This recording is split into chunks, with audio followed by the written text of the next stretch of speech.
جب ہم مسجد میں نماز پڑھنے کے لیے جائیں تو ہمیں چاہیے کہ ہم اپنی انا، اپنی چودراہٹ، اپنا وڈیرا پن باہر رکھ کے جائیں۔ ہمیں چاہیے کہ ہم صرف مقتدی ہونے کی حیثیت سے مسجد میں جائیں اللہ تعالیٰ کی عبادت کرنے کے لیے۔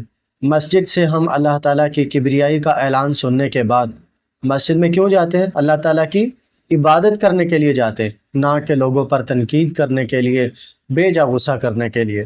ہمیں چاہیے کہ اپنا وڈیرا پن، اپنی انا، اپنی چودراہٹ باہر چھوڑ کے جائیں۔